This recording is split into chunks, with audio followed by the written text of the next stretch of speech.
gorgeous morning at Mary Kathleen. Man, I mean, there's just no one around. It's awesome. And a lot of people are just staying one night. They turn up in their caravan and stay one night and then they leave the next day. And we're going to stay a third night here. We do have to go back into Cloncurry to fill up with some water, just so that we can stay another night. And then we'd like to have a swim in the dam that's nearby. But there's stuff to do, like for something that's so far away. It's like it's bang in the middle of Cloncurry and Mount Isa. There's stuff to do here. I would absolutely stay here again if it wasn't 2 weeks drive to get here. It's 9:30, starting to heat up. We're going to head into Cloncurry because we're completely out of water. So water, bins, meat for dinner. Swim. And then, yeah, on the way back we're going to go for a swim. Well, hopefully this lake's... Is it a lake? Damn. Yeah. I feel like it was a lake. Maybe. Hopefully it's swimmable.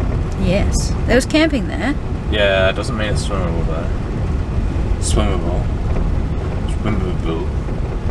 Do you go forward or back? I never crossed my fingers to know. Yeah, no, definitely. Forefinger forward.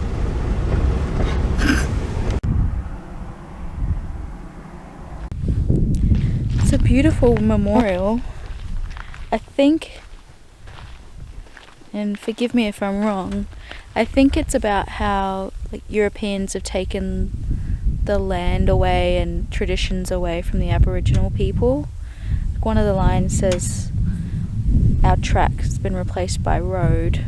Looks like people are laying out rocks as a sign of respect, so we're gonna go find some nice ones and pay our respects to. We've both gone with pink rocks. There's two sides to it, so we're gonna place a rock on either side.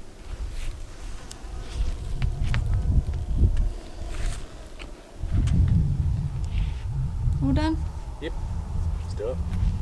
Finally out of Cloncurry. We had to do a little bit of downloading, including offline maps, some TV shows and whatever.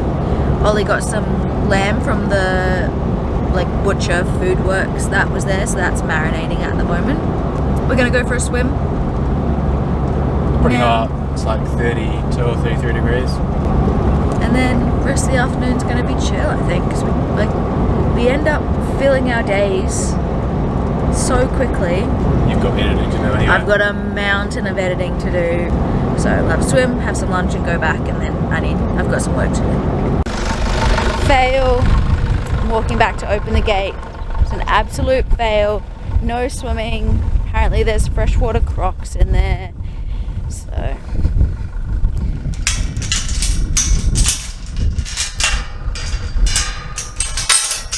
that sucks.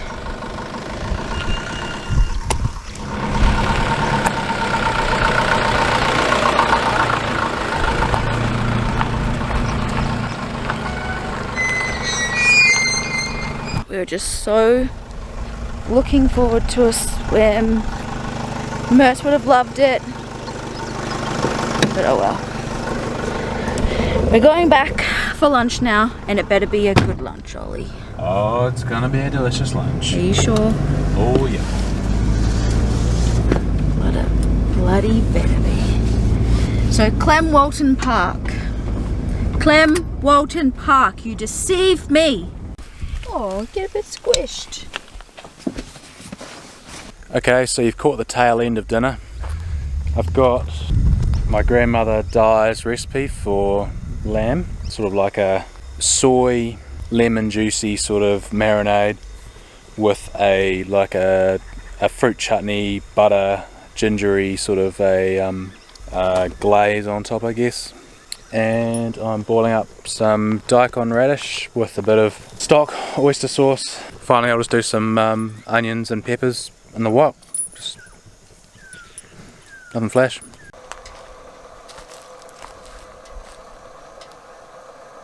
There's some ants using Mertz's lead as a highway. Bloody resourceful. It's our last night here, and while that's a shame, it's nice to move on to somewhere else. We are going to the Northern Territory tomorrow. So, I'll see you in the NT.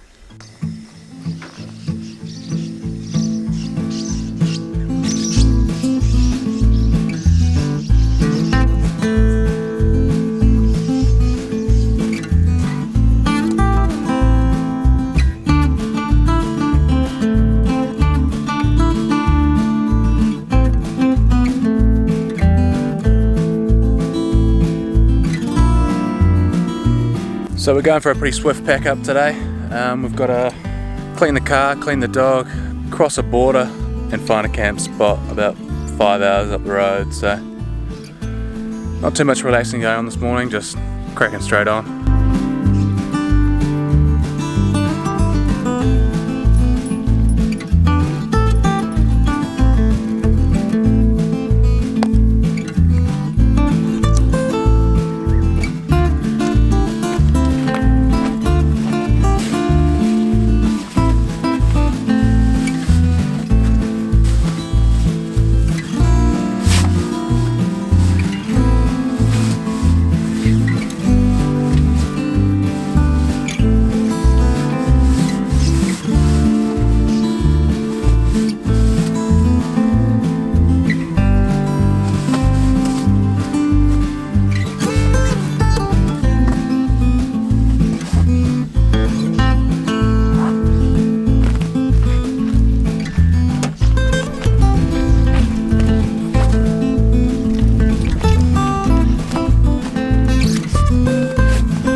Hey girly. Having a bit of a stretch, darling. Happy? Got the full back seat as well as your foot hanging up the back here. Sleepy.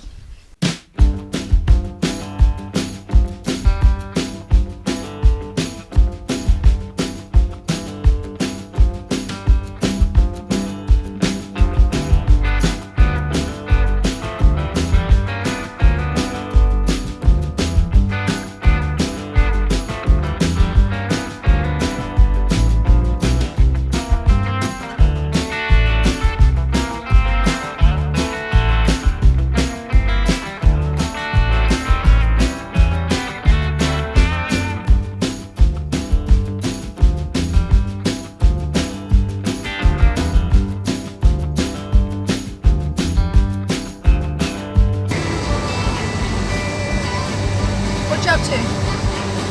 Whacking some fuel doctoring. Alright, so on our way out, got a few errands done. Didn't get to clean the dog. People don't clean their dogs in Mount Isa, they just get caked in dust and they disappear into the scenery. They become cows. Yeah. We're getting out of Mount Isa. Yeah. We are trying to make a border crossing today. We did our paperwork. Well, I tried to do the paperwork for the border crossing, but it wants an address for in the Northern Territory, and we don't have an address because we're traveling. So we're just going to get there and see what they have to say. But I'm kind of desperate to get down to South Australia because it's hot. Yeah. It's so flat, like ridiculous. There's been flat areas before where there's like trees and stuff, but there just be like grass as far as you can see and nothing else. It's crazy.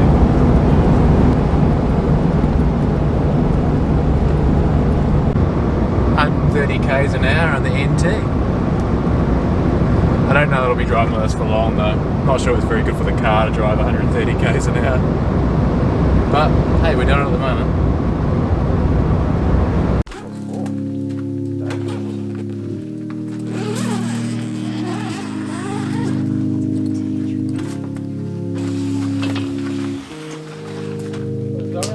Yeah, I'm just waiting for you.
campsite. As you can see behind me, we're staying behind a radio tower tonight. We're pretty hidden from the road. We're pretty far back. The entry wasn't all that visible, so we might be the only ones here. That would be nice. But then also it might be nice if someone else turns up just for a little bit of comfort. Apparently we have to be wary of dingoes here, and we're wondering what else we'll get. Wouldn't mind a kangaroo or an emu or something, but it's pretty empty. We've definitely had worse campsites. Once it cools down a bit, I think it'll be a good one. Alright, buddy. Now that you're sitting down with a drink, how's the spot? It's not so bad. What happens when we find a spot is like a bit of anxiety comes through, like, no, this isn't going to work, this isn't going to be an okay spot. And then once the tent's up and the shade's up, and like once we kind of create our little house or home, it becomes an alright spot. Like right now we're sitting in front of the tent and we've got our awning up, and like Mertz is having a drink, which is the loudest drink ever. Like we can feel the breeze and the flies are starting to go, and like maybe it's not so bad. Like if no one turns up, that might be a nice thing. But if someone turns up, then maybe that's a nice thing as well, because it's a little bit, you know, you feel a little bit safer. But right now we're in the Northern Territory, in the outback, by ourselves. With the best bloody radio signal we could ever get. And no radio. I told you we should have put a radio. But how lucky are we?